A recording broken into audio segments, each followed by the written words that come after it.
We are 30 seconds early, but I think we can start. Welcome to the American Enterprise Institute. My name is Michael Auslin. I am a former AEI scholar, now at the Hoover Institution, but spent 10 years here, and am very happy to be back. First of all, it's like a homecoming, even though I haven't left DC.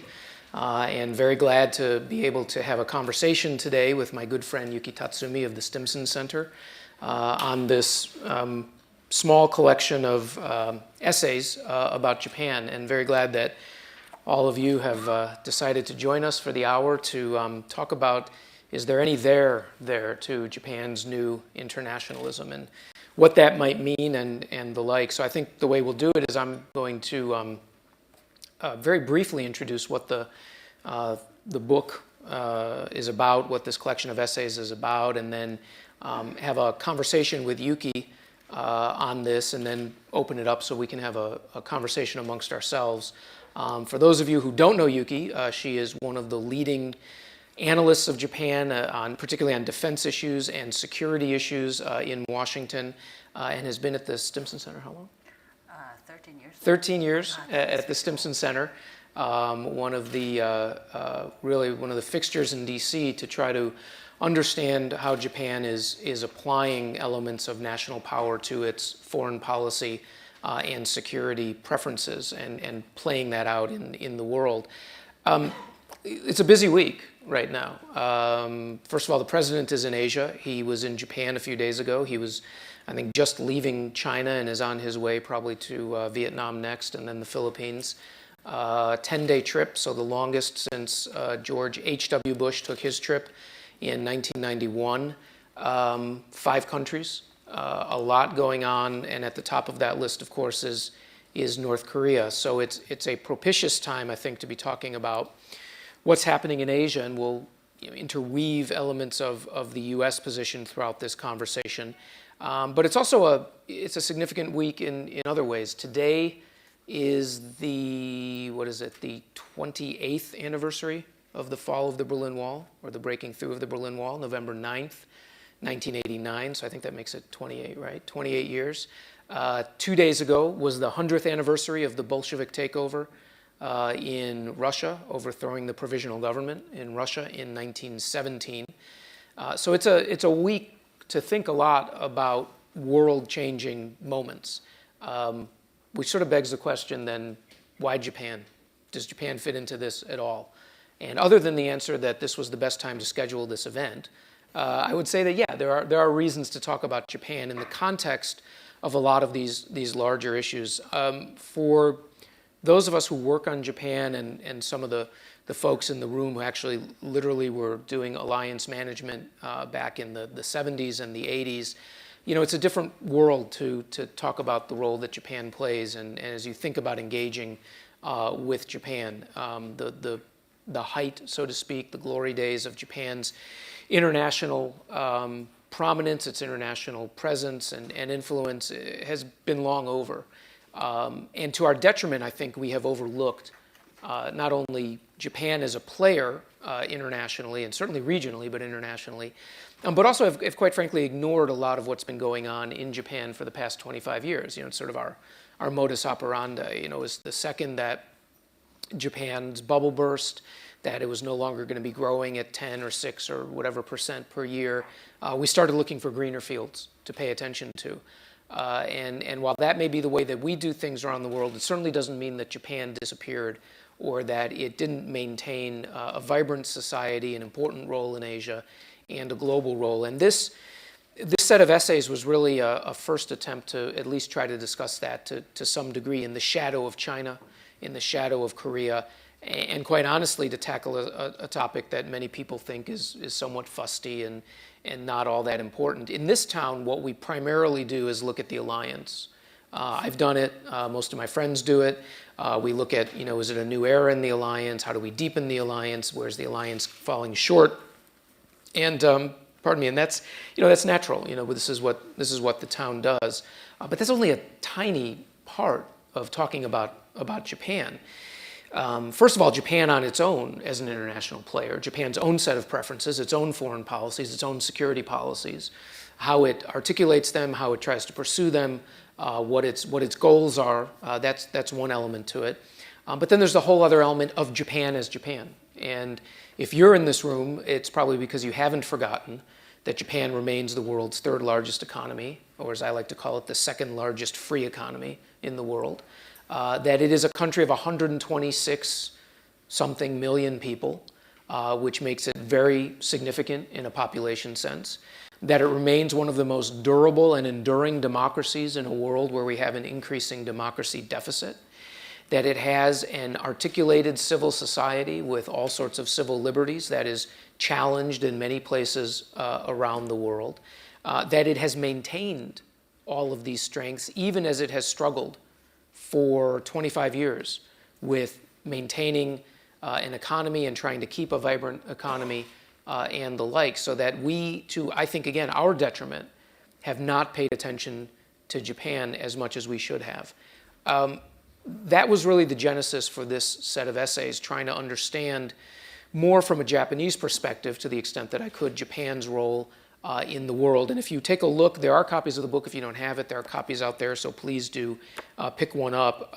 There's no attempt to make this a coherent narrative, but they are 5 extended essays ranging from, I think, 5,000 to 12,000 words, something like that, on Japan. The first one, and I'm going to turn over to Yuki in just a second, but just to let you know what the book talks about. The first one was written for the National Bureau of Asian Research and tries to take the big picture of Japan's national power. How do you actually define it? How do you capture it? And then how does Japan use that national power to play a role out in Asia and out in the world? And that's the longest essay. It's about 13,000 words.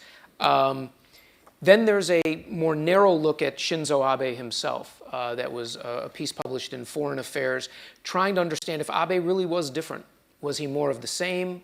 Was he overpromising and under-delivering? Was there really something where we could identify this is a different leader and therefore this is going to be a different type of country going forward? And you'll see my conclusions on that and we can talk about it, but I'm certainly interested in your thoughts. Then in the middle, there is an obligatory piece about the alliance. Where does it go from here? But it was written particularly with the view of what was happening in both Japan and the United States at the time. Looking at Japan, again, with Abe, is he really a different type of actor? Is he the nationalist that people talk about, and therefore potentially some type of danger? And equally, this was written originally during the election campaign, looking at the contest between Donald Trump and Hillary Clinton. That's not what's in here, but it was looking at how each of them might deal with the alliance going forward, and quite honestly, like everyone else in town, written from the perspective that we should expect a Hillary Clinton presidency, and so therefore that's what it might look at.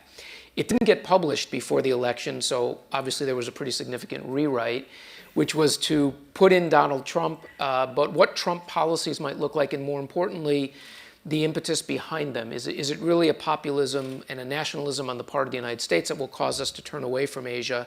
But already by the time I was rewriting it, we were seeing clear signs from the Trump administration that in many ways, other than TPP, this would be a sort of steady as she goes, continue the policies of your predecessors type of approach. So it's trying to understand if the alliance really would be changed by what was happening inside the countries. The next piece is one that I'm particularly interested in myself.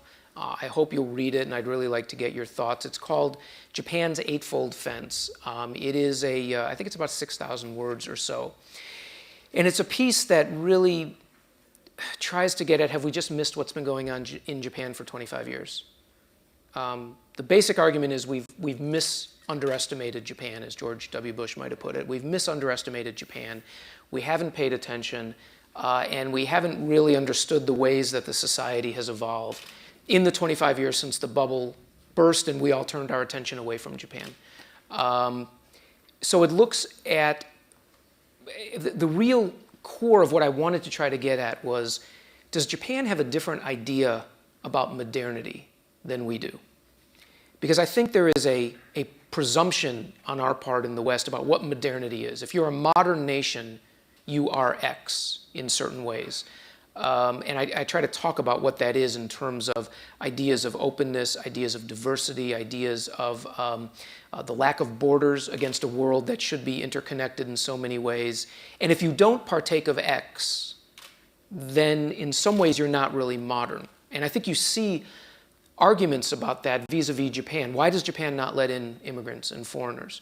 Why doesn't it have a robust sort of dog-eat-dog capitalist system? Things that we, again, presume are the markers and identifiers of modernity. And I may be wrong on that because I'm not a political philosopher, theorist, or scientist, but it certainly seemed to me that's what I was picking up in the debate. And yet, how can you say Japan's not a modern country? It is a modern country. It is modern. It is in and of modernity, but a modernity that's different from ours in significant ways, not in complete ways, but in significant ways. And so this tries to get at that question of, is Japan modern? How is its modernity different?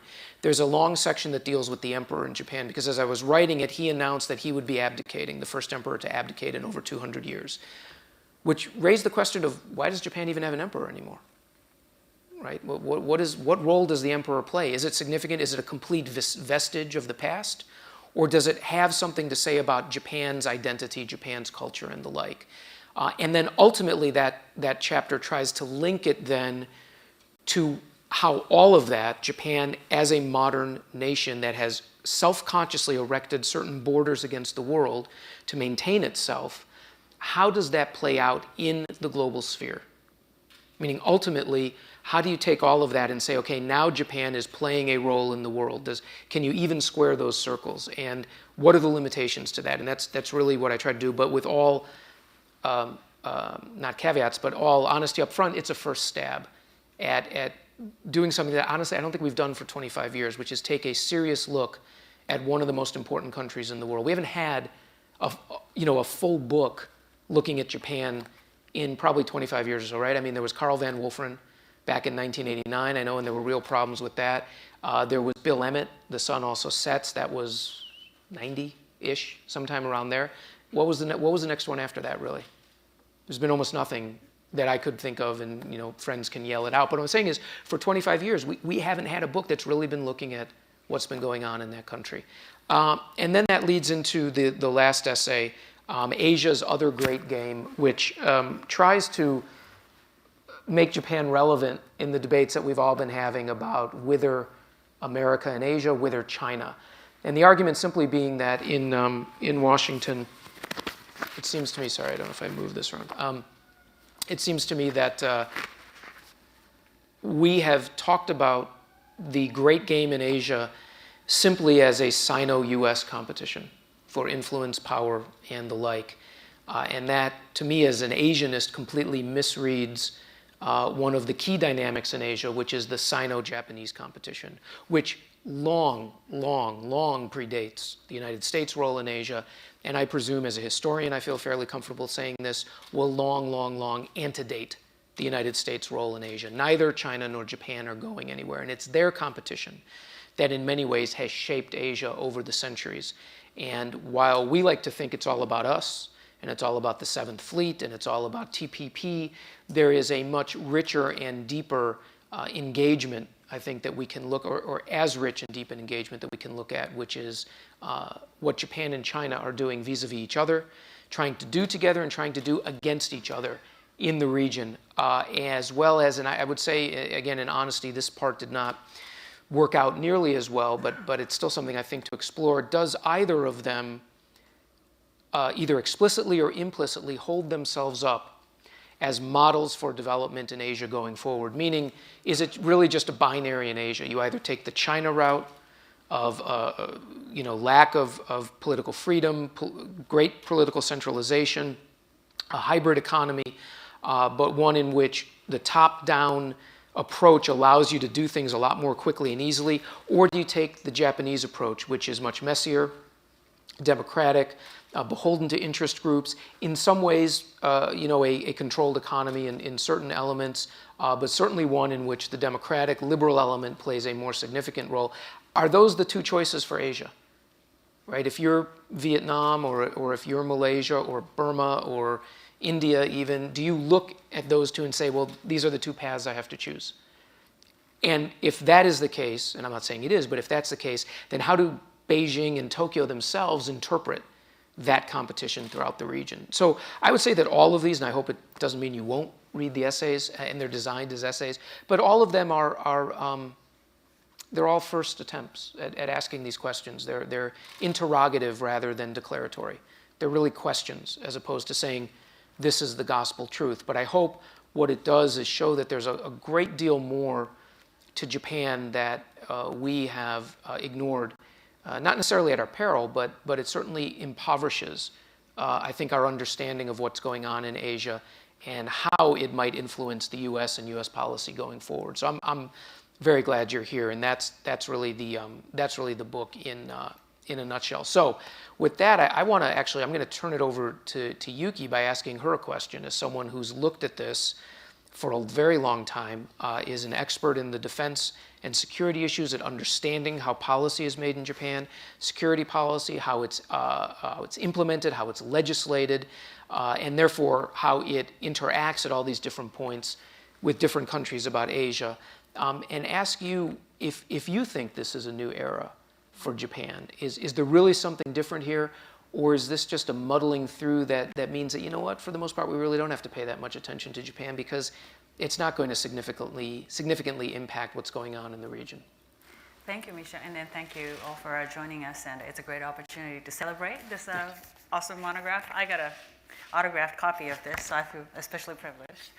Happy to sign for anyone. So I want to start responding to your question by saying how much I appreciate this collection of essays. And it's not because I was invited to talk about this, but because of the historical take that you take. Because it's the nature of our business, right? We live in this, how quickly we can get out this short commentary that follows the most current event that are unfolding. And it's often very, very hard to sit down and take a little bit longer stretch and perhaps utilizing more of a historical perspective on how things have evolved to the current state. And it's just hard if you're in Washington, D.C. And to his credit, I think all of Misha's essay has that, a very important aspect of it. And because Japan, for the reason that you alluded to in so many of your essays here, some of the limitations that Japan has had, and then I would argue continue to have, as the way forward, you really have to go back to the history, and then especially the history since the Meiji modernization, of how this nation has been developed, how it experienced war and defeat, and how it internalized that experience and created the societal structure that we see today. And in terms of the security and defense realm, I would argue the jury is still out. Again, because we're in DC, we're so used to seeing Prime Minister Abe as a leader, and that will certainly remain the case until year 2021, until he hosts the Tokyo Olympics. But in my mind, we've seen this before, that in the early 2000s, when they had another prime minister called Junichiro Koizumi, who also had a pretty bold idea about what Japan can be and what he likes Japan to do. He talked about very dramatic economic structural reform. He talked about more robust defense profile, a much more active role for Japan within the context of the U.S.-Japan alliance, and just more of the pursuing more of an American-style civil society where certain authorities are more centralized in a way, but then all the other ones are more, powers are more distributed across the country, across the bureaucracy. And we saw that leader staying in the office roughly 5 years, and he left because of the term limit. And then we started seeing the every year, one prime minister per year for just about good 6 years, until we have their current prime minister, Shinzo Abe. So he, in a sense, I would argue, he has an even more bold idea for where he thinks he wants to take Japan. But I still have this lingering question because of the nature of the politics in Japan, that whether his successors, I would say multiples, because there will be multiple successors after Abe leaves the office in 2021, whether this vision, how much of this bold vision that he puts out, which is coined by proactive contribution to international peace, Misha's essay alluded to this too, he really kind of loosened some of the ideational constraints, notional constraints that Japanese defense and security policy had, whether that may be arms export abroad or what self-defense force can do in terms of assisting the countries, militaries of the other countries, particularly in Southeast Asia. This goes back to Japan-China competition. What Japan can do more productively in the contingency and emergency situation in the Northeast Asia, supporting U.S. military operations. Those are really bold ideas that he has. I'm not quite sure whether his successor will share that view. And because of the nature of the parliamentary politics, if his successor has wildly different ideas, there are certain, these institutional changes that we're seeing and where many of us are applauding as long, long overdue, is only as good as the premise that Japan has a leader that are willing to exercise those tools. And as a parliamentary democracy, the degree in which prime ministers desire to exercise those tools varies very, very wildly. Can I ask you about that? So ultimately, leaders can push countries a certain way down the road, but if there's not support for what they're doing, they have to retrench, or in a democracy certainly you'll lose your mandate. So ultimately, what Japan does or doesn't do in the world depends on how much its people want to do in the world. How do you see that? Are the Japanese people, the rap is Japan's turning inward, right? The students aren't studying abroad anymore. I mean, in many ways, it feeds into this image of the exotic Japan, the Japan behind the eightfold fence that I was talking about. How do you see that? Is that true? I think answer is very mixed, and depending on the which population that you hear, you ask that question to. The way I see it, and I'm from a generation where we all go abroad. It was cool to go abroad. But I think that depending on who you talk to in today's Japan and the college or even younger generation, I think that answer varies. And then I think that is because of this 25 years of economic stagnation. I'm probably the last generation that actually remembers how Japan was wildly rich during the middle of the bubble economy. The class behind me graduating college were already facing severe, employment, recruiting, season and all that. So I think up to, I would say, close to college graduate up to early 90s, had the mentality of if you go abroad, you expand yourself, you kind of put yourself out there, and you will have a better life than your parents has built for you. But I think after that generation, it's incrementally not so. But were you the aberration? Meaning, was it that generation that was different from the others? The others were more internally focused, or was it just the post-war period? So is Japan reverting back to the norm, I guess is what I'm asking. If it's true. If it's true that Japanese are doing less abroad, there's less interest, there's less engagement, maybe less understanding. I don't know if that's true. That also needs to be interrogated and asked. Which is the aberration, today or you guys in the post-war? Because all of us who were working these issues worked in that era when Japan was out there post-war building internationally. So yeah, I think even going back from the Meiji era, that used, and then your study goes way back, much longer back too. Japan has gone through cycles, it seems like. So it goes through a period or a couple of generations of really outward-looking, very vibrant, active generation. And when some system shock happens and Japan turns inward. And then I think that expansionist, more active, outgoing path really blossomed in the Meiji Restoration era, Taisho democracy, and it but the system shock was that in that process, militarism came, Washington Treaty came, and this war and destruction of World War II came. And then I think in that immediate post-World War II period, Japan had no choice but go inward. I mean, it was under occupation. But then after that, they started the post-war reconstruction. As the economy grew, people's optimism about the future of the country also grew. And then you see this generation of businessmen who tries to expand Japanese economy, trading more outside, exporting more, and building its national asset, and then the bubble burst is that system shock. So I would say last 25 years that we're seeing in that, another downward cycle. And then I think Abe, to me, what Prime Minister Abe is trying to do is to kind of trigger that another cycle of outward-looking, expanding, more robust Japan, more active Japan. But that's where your question was so pertinent, is that is public with him? Right.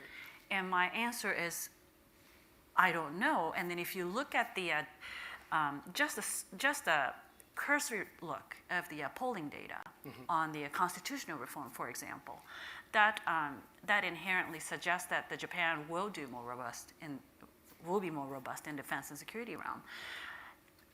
Public is either even close to evenly divided or slightly against going that route. But at the same time, if you ask them about soft power, all that, Japan feels quite comfortable seeing Pokemon and all their soft culture spreading all around. So I think there is that bifurcation that was a product of that World War II defeat. So there's so much in what you just said. So first of all, I would say on these waves, they used to be centuries long, right? It would be centuries of engagement and then centuries of putative isolation, right? So you think about the Nara period, back in the 700s. So there's a period of about 250 years where Japan is just frantically engaged with the world around it, stretching from the introduction of Buddhism in 550 CE to the move to the Heian, Kyoto, the Heian capital, right at about 800. There's about 250 years where Japan completely transforms itself. I mean, completely transforms itself, much more so than it did under Meiji. And then it gets to Heian, and for some period there's a series of decisions. Some say that there were things that were going on outside in the Chinese world that caused essentially Japan to turn inward for hundreds of years. Again, it did not have the same amount of engagement out. And then you get the eruption of the Europeans, irruption, I-R-R-U-P, irruption of Europeans into Japan, starting in the late 16th or mid-16th century, this very frenetic moment where Japan also descends into civil war, and then another 250 years of what's called sakoku, which is a term the Japanese themselves never used, by the way, but that's the closed country. It was a term they never used. It was invented by a Dutch, and it was translated into German and then made its way into Japanese. So the Japanese never said we're a closed country. And then you get to Meiji, but the cycles appear to shorten. What I would say, history lesson's over, but what I would say is that, I can't help it, it's like going back to the old days, but vis-a-vis what you said, the last period of real modernization for Japan, i.e. the Meiji period, was occasioned by a half century of fear about the international environment. And it didn't start with Commodore Perry. It started with the Russians. So if you wonder where the Russians play in Asia, it was the Russians coming down from the north, because they had already crossed Siberia and coming down through Sakhalin and into what's today Hokkaido, which then was not part of Japan. It was called Ezo. It was a separate realm of the Ainu, the indigenous Ainu. That was the first exogenous shock to the Japanese, that the homeland was at risk from these foreign encroachments. Then you had the British coming up from the south, And the Japanese knew about this because they were reading the Dutch reports that were coming in from Siam and other places that were tracing the British coming up. And they knew well that the British were getting there. It just happened that the Americans beat them first. So coming from the east are the Americans. So you see these three pincers of movement. And that is really what shocks this system into a modernization, security, defense, and then you can't control it, so ultimately politically. And that's the Meiji Restoration, which, given our historical bent today, I would be remiss if I didn't mention that next year, 2018, is the 150th anniversary of the Meiji Restoration. It's the sesquicentennial, I always just want a chance to use that word. It's the sesquicentennial of Japan's modernization, but not just Japan's modernization, of Asia's modernization. Because the choices that Japan made starting in 1868 pushed Asia down a modernization path again. So the question is, does Japan face something similar today? Does the rise of China on its west, does the emergence of a nuclear North Korea to its quasi-north, let's say its northwest, the rise of an Indonesia, 250 million in its south, does that occasion the same sense of strategic concern, if not panic, that we saw in the late 18th and early 19th centuries that suddenly made Japan into the Japan that we think of today? So that Abe may be a leading indicator of this. And he's out ahead of I think he is out ahead of the people for the most part. It's not that they're not worried about China and Japan. They're just not, China and Korea and the like. They're just not quite where he is yet. So is he a leading indicator where what we are going to see in the next couple of decades really is a Japan that goes through a second Meiji in its own way? Now, maybe not on the domestic politics, but on the security side, a second Meiji where it will be transformative because it will say we can't outsource our security to the US, our defense. And if we want to maintain the freedom to play a role, we have to really change what we're doing out there. Do you see any elements of that, or is that just way too overblown? I think there are definitely drivers, driving indicators that shows that. But then I think the challenge for Japan today of going down there, and you clearly see it. Abe really set in motion of reaching out to Australia, reaching out to India, and really began to take this all of the government approach in engaging Southeast Asia, which usually, which historically has been very anchored in the providing development assistance, frankly.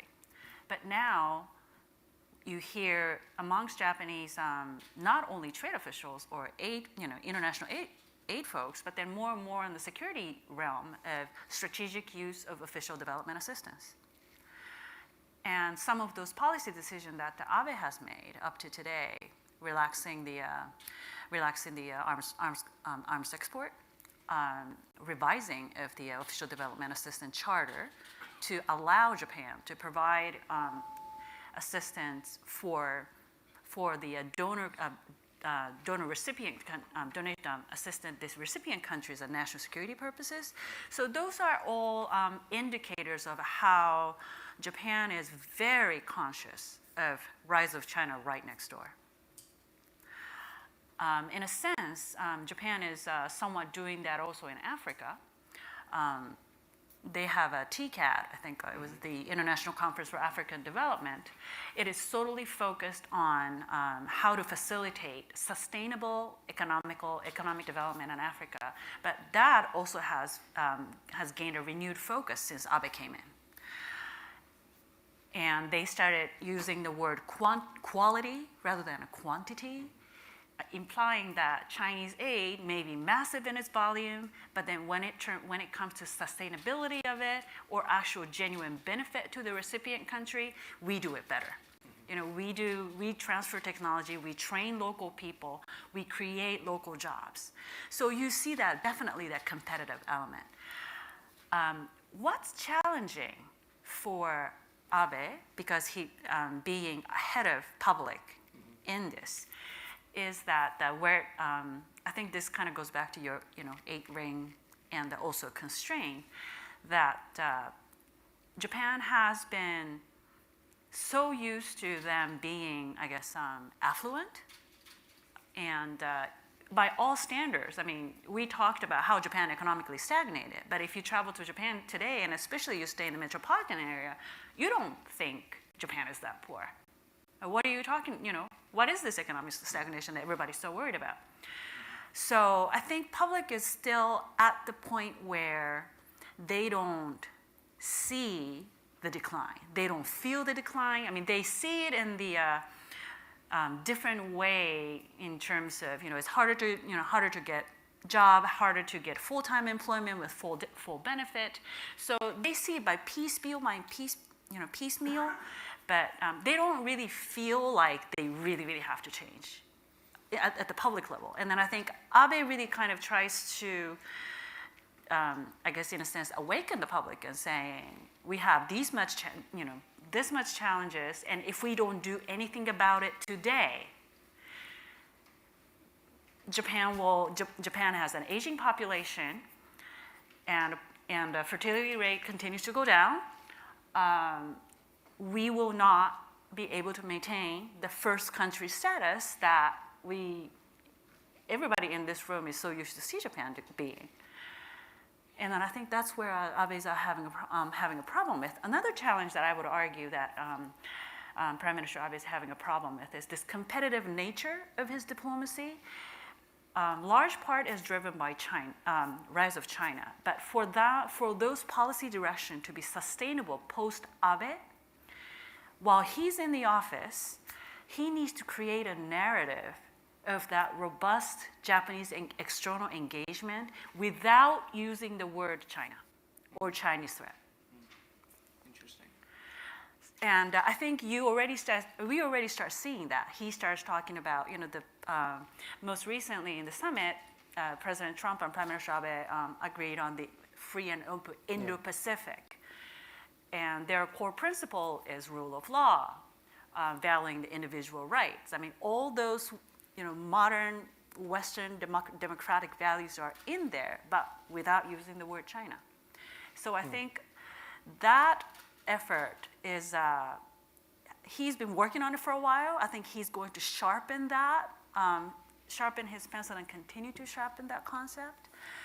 And whether public, that will become something more palatable to Japanese public to have more of a buy-in.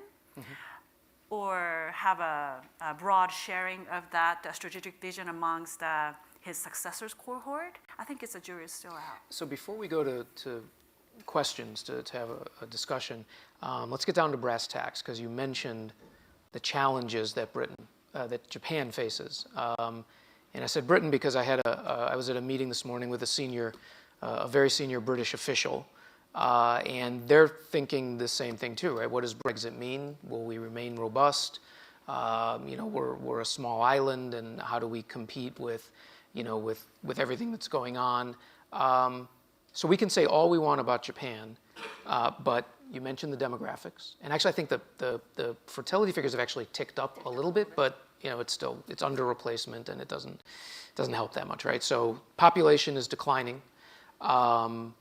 Japan has lost competitiveness over the past 20 years. Japanese companies that used to be world beaters, when was the last great innovation coming out of a Japanese company? We used to be so used to things coming out of Sony or Panasonic or whatever. When was the last time it was coming out of Japan? The risk averseness in general of Japanese corporations sitting on piles and piles of cash. So if you talk to friends in China, they'll just scoff. They'll just dismiss Japan. And I had one senior Chinese academic who say, we have more millionaires in China than the population of Japan. The entire population of Japan. So we have nothing to worry about. We generate more wealth than there is in the entire population of Japan. So there's no way they can keep up with us. They'll talk about the declining, the fact that an already comparatively to them smaller country is declining in population. They'll face their own problems. American friends will say the same thing. They'll say, this is not a competitive country. It's stagnating. It's not innovating. It's behind on artificial intelligence. It's losing its grip, if it hasn't already completely lost it, on high-end industries, chips and the like, and that's being offshored. So let's get down to brass tacks. Can Japan remain, as you're indicating, viable economically in a way that not only keeps first world level standards of living at home, but actually translates into national wealth that you can use abroad? Or is this I mean, you might as well fold up the tent now, because it's going to happen sooner or later. I think if you ask Japanese, I think they do not want to discuss that grim future, I would say. Who does? Who does, right? And it goes back to that, I guess, persistent limitations that Japan has as a society.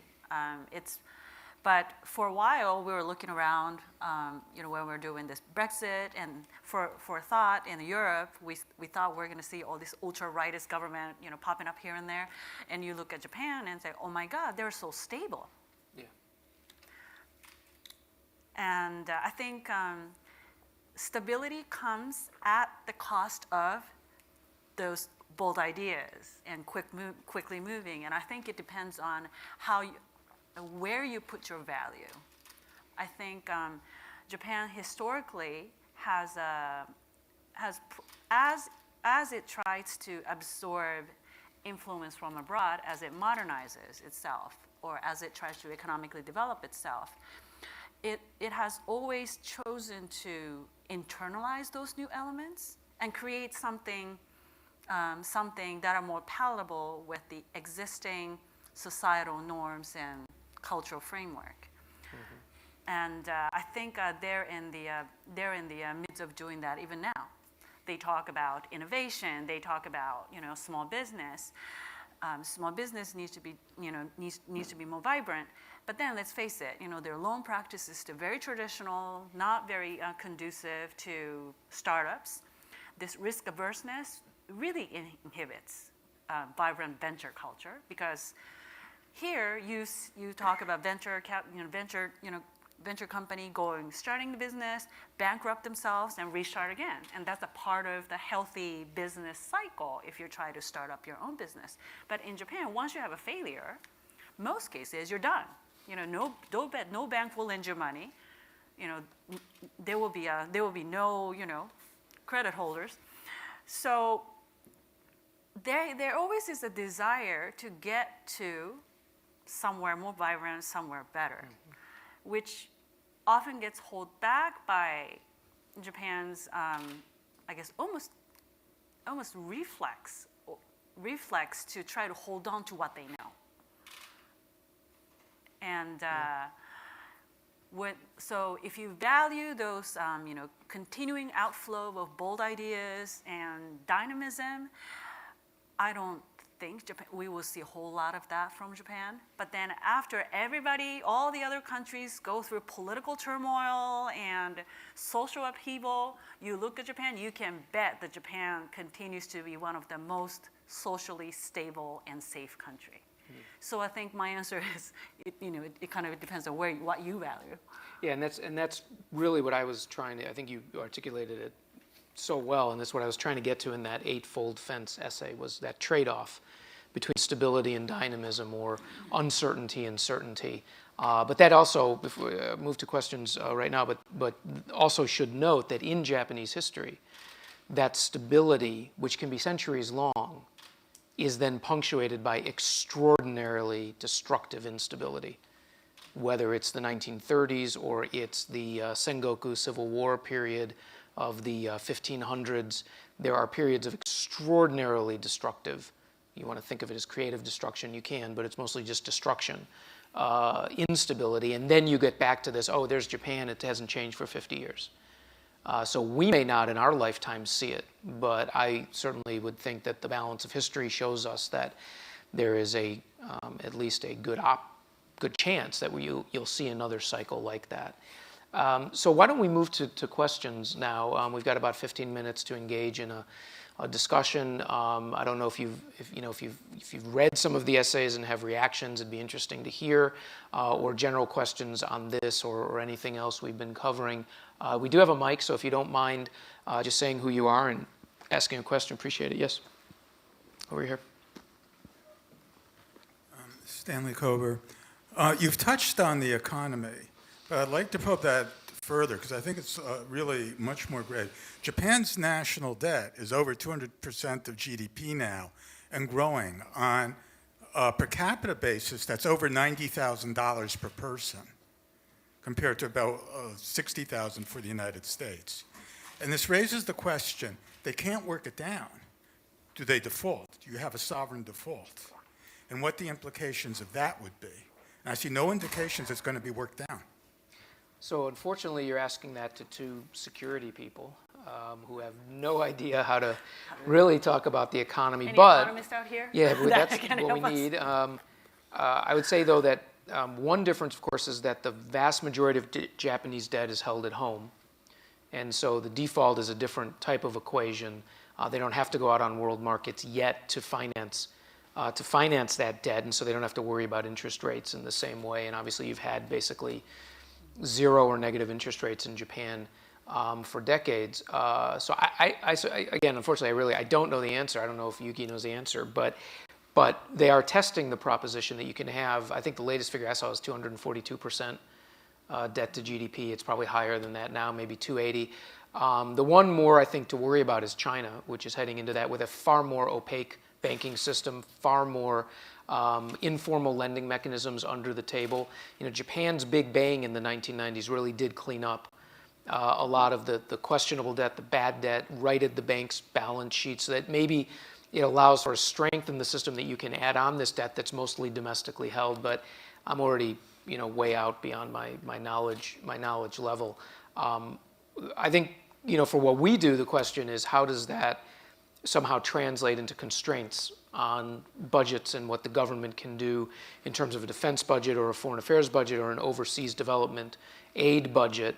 And certainly that is a fundamental feature that of dealing, as Japan in the world today is you're constrained. There was only a few years ago, the current foreign minister, Taro Aso, whom probably many in this room know, when he was he was only in the Diet, I forget. But anyway, he was calling for a 50% cut in ODA because he was looking at the same questions you were and saying, look, the investment isn't worth it for us. But then you talk to someone else that says, yeah, but if you cut 50% of your ODA, what role are you really playing in either strategically trying to shape countries like Burma or give aid to countries that are on the fence about China or the like? And certainly if you talk to people in the defense, in the Ministry of Defense, which Yuki does all the time, they will tell you, we want to do X, but you cannot get it past the Treasury people. They have the say on what this budget is. So short of the perception of an existential crisis, and by God, we need 3 aircraft carriers and we need them in 6 months, you can't move the needle on that because there is this general question of how do you maintain this huge entitlement state that Japan really has. With an aging population, this is all about entitlements. I don't know what the ladest figures are. Somebody here knows. What's the entitlement figure? What's the budget? It's hundreds of billions of dollars a year, and it's just going up. Japan is the oldest advanced society on earth. Those numbers are continuing to increase. The pyramid is inverting in terms of workers versus retirees. So all of that is about keeping this advanced standard of living at home. And so far, the country's wealthy enough to do it. How far that plays out, I don't know. But those are some of the things we should be looking at. Thank you. Right up here in the front and then here. Thank you, Miguel Rodriguez. I have been a long-term believer in the Metternichian world order. I have to count Metternich, the Austrian statesman, whereby great powers pursue their core national interests. And in the world of today, as I look upon the great powers, some countries have been more willing to express their profiles, like China and Russia, than others like Germany and Japan. There are obvious historical reasons for that relating to the last war. And yet, as like Saudi Arabia under its new crown prince are raising its profile. My question is, to what extent do both of you believe in the changes, broadly speaking, under Prime Minister Abe? Will they continue beyond him? Do they reflect a feeling in Japan as, like it or not in Germany, within the Europe, which is my field, European Union, they are shouldering the responsibility of leading within the EU. Is that a more widespread consensus that he is just, expressing, tip of the iceberg, and so on. Thank you. Very good question. Thank you. I think that's what we debate all the time, right? How much of this policy changes that are set by Abe will outlast Abe when he leaves? One of the things that he has done differently about changing these policies, he has been extremely successful in institutionalizing this change. So I'll give you one example, which is kind of an inside baseball, but then there's an organization, National Security Secretariat, which, you know, it's they would like to call it a Japanese version of NSC. When it first started, actually under a Democratic Party of Japan realm, they really kind of tried to start it, but then they really didn't go anywhere. That they were just largely seen, that small office was largely seen as another layer on top of this multi-layer. It doesn't really have any strong coordination power amongst the ministries. So they're just making life difficult for all the government bureaucrats. Since Prime Minister Abe came back to the office in 2012, that institution has transformed so much. It has been entrusted with so much more authorities, both tangible and intangible, that it really has become the core of interagency coordination. Some of those key decisions were formed and shaped and kick it up for Chief Cabinet Secretary or Mr. Abe's approval. And those are institutional changing that has been done by him touching the personnel system of the government agencies. One of the reasons of those interagency office in Japan really didn't quite become influential in the past is that at the end of the day, everybody in those interagency office belonged to the Home Ministry. So their loyalty was not to the cabinet office that they're at, but they're more with their home agency. What Mr. Abe did during his tenure, which he frankly inherited what DPJ tried to do, is that take those personnel assignment authority beyond certain level of senior officials away from the Home Ministry. And now cabinet office holds that authority. So what that does is, senior official who's technically seconded to this interagency office, it can very well be their one-way ticket. But if they do well in that one-way ticket position, they have so much more influence than, you know, when they could have had in their home agency. So the loyalty of those senior level people who's technically seconded from those different agencies are completely different now. So some of those institutional change would definitely stay after Mr. Abe leaves the office, because it did require legislative changes to make this happen. So what he's been smart about doing is like something that needs to be sustainable, like personnel needs to be sustainable. Some of those interagency decision items needs to be sustainable. He kind of legislated them into the system that it's going to be very hard to undo. Have you written about the NSS? Not yet. Okay, so that's a great topic for somebody to write on, is this type of institutionalization. I will preface giving you 3 scenarios by saying that it's probably implicit in what we've been saying, but it should be explicitly stated that Shinzo Abe is the most consequential Japanese premier in a generation or more. I mean, I'd look over to Rust and Robin for sort of confirmation of that. I mean, I guess you certainly can go to Nakasone in the 80s. And before that, I don't know who you'd pick. Would you pick Sato, yeah. And then Yoshida for sure, right after World War II, Sato in the 50s, right? Or 60s, or early 60s, right? And then Nakasone in the 80s, and then Abe, right? So he's clearly one of the handful of most significant premiers, which we just aren't used to thinking about. But let me give you 3 scenarios to your question. Number 1 is that he leaves office and all of this, it doesn't fall apart because, as Yuki said, it's been institutionalized, but it's simply ignored by his successor. Risk averseness, lack of political will, lack of political support, whatever. Japan has all this on the books, it does nothing with it. That's number 1. Number 2, they continue to sort of do what Abe has been pushing them towards and the way he's institutionalized it, and they figure out the world's not ending. By God, it's not, we're not going back to the 1930s, we're not in a fight with people, there's a lot more we can do. It's just, it's natural now. It is a normalized country, and so they then continue to do more of it. That would be number two. And then number three, which is they sort of drift until there's a real crisis. And then what they discover in that crisis is that this institutionalization, the framework is there, the ability to do something very big, very fast is there, and they simply do it. They take advantage of it, and then that changes the mindset.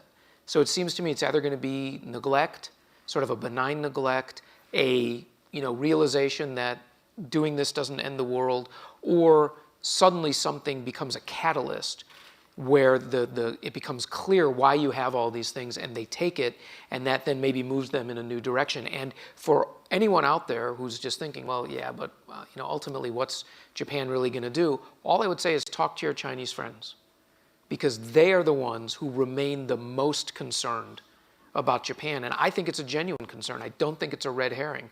I think when you talk to people in China, when they talk about their concern about what Japan can do, they know that Japan retains this inherent strength and these capabilities, and they're very, very worried about that. So we may think there's not much they can do. That is not the perception inside the region.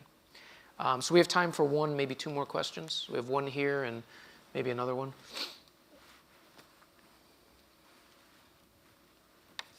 Oh, thank you for coming.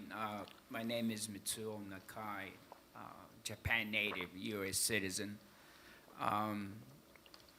I've been away from Japan about 40 years now, so you guys probably know much more about Japan than me. But from my perspective, I'm old-fashioned. Reagan, the president, said, the country without wall is not a country. By the same token, I'm thinking, country cannot defend yourself. Your country is not a country. Now, I know we have a security treaty with Japan and the US and so forth, which has been good. It's been enormously good, positive.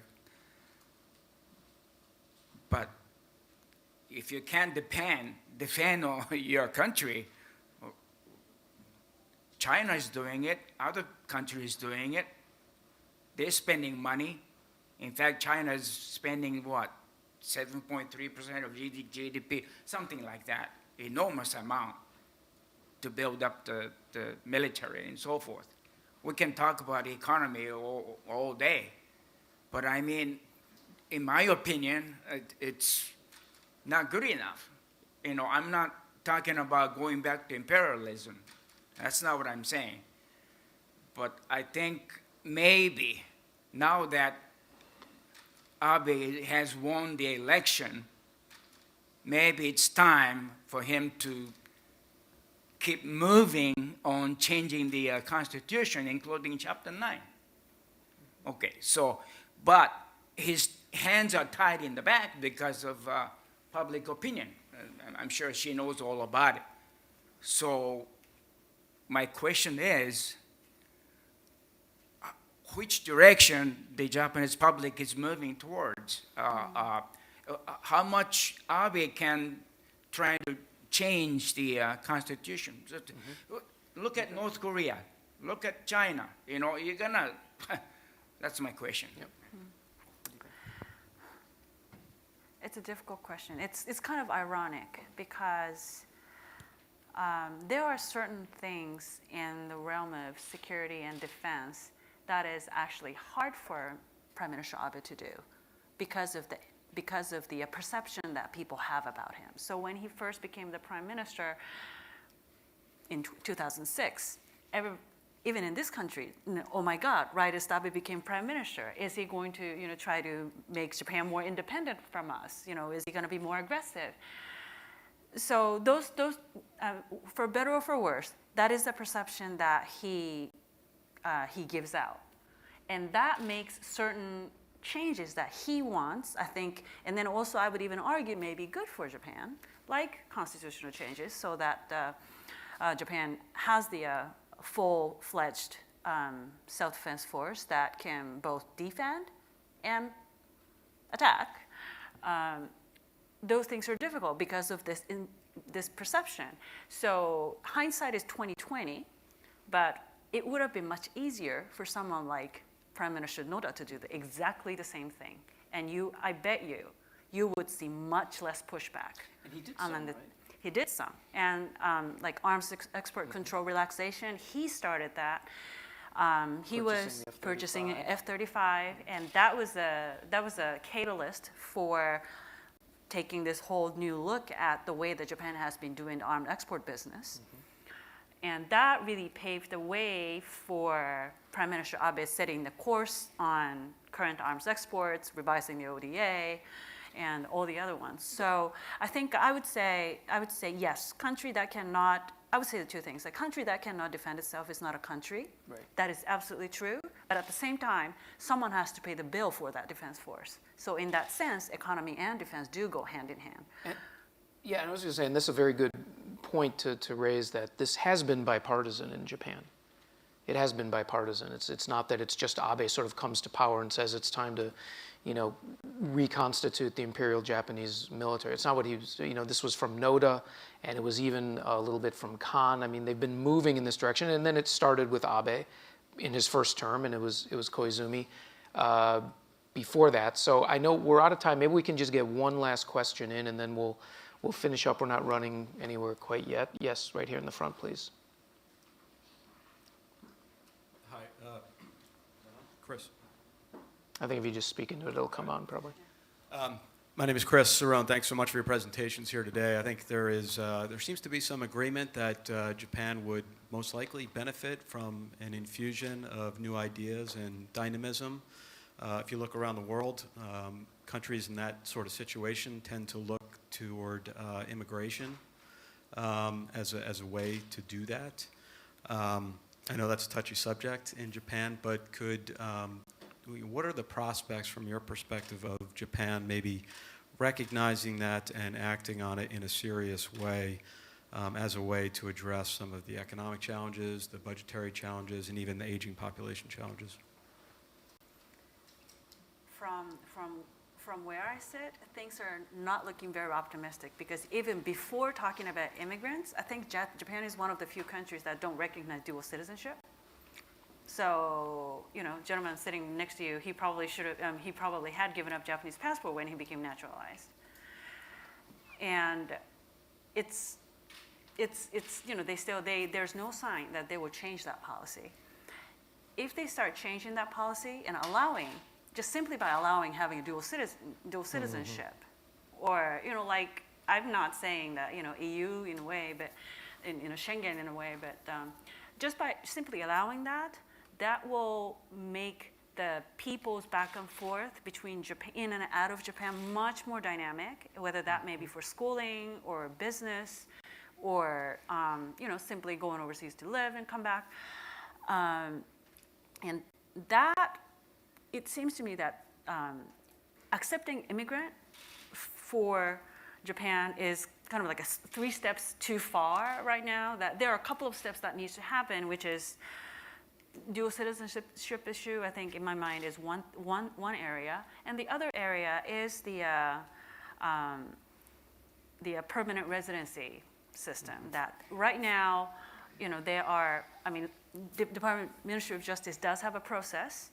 At this point, I think our permanent residency process is pretty broken. My husband is a victim of that currently, so. But more conducive to this idea of maybe not an immigrant, because that idea of immigration is that people who look very different from you also hold the same passport as you, and that's a little bit too far of a stretch for Japanese, but maybe they can start by getting a little bit more used to the idea that people who look very different from you, but they speak Japanese, they live in Japan, they work with you, they do things with you, and they're a legal permanent resident.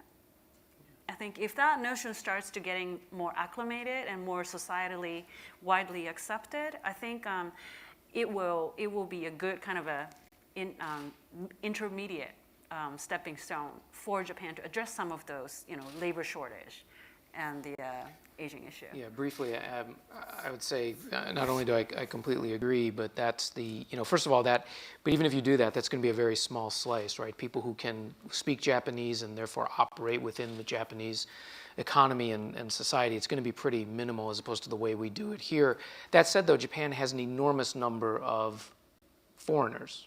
They're not immigrants, not the way we think of, that they have, they have rights and they're on the books and the like, but they come over as students. They've been there for years behind the scenes, doing construction, doing service work. They're behind behind in the restaurants and the back rooms and the like. As Japan as both its population has shrunk, as it became wealthy enough that a lot of Japanese didn't want to do what used to be known, I don't know if they still call it the 3 Ks, right? Kitanai, Kitsi, and Kurushi. So dirty, risky, and then sort of like unenjoyable, boring, something like that. Suffering. We don't want to do that type of work, so you'll let in people from all over, North Koreans and Southeast Asians and Middle Easterners, and they were all around. Used to go to Ueno Park on a Sunday, and everyone would be out. Out there. Remember, you'd go to Ueno Park and there'd be thousands of, Iranians and Pakistanis and others who had come to work in Japan.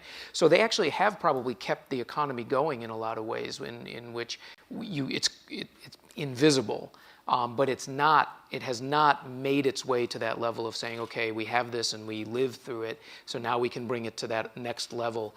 Maybe you see very small glimmerings of that where Abe has said, we can do it in areas of national need. So they're bringing in, for example, foreign nurses because of the elderly situation, and those happen to be particularly from the Philippines. So Filipino nurses are a different category now. You can come in because they're needed. You have to pass a basic language test, I think.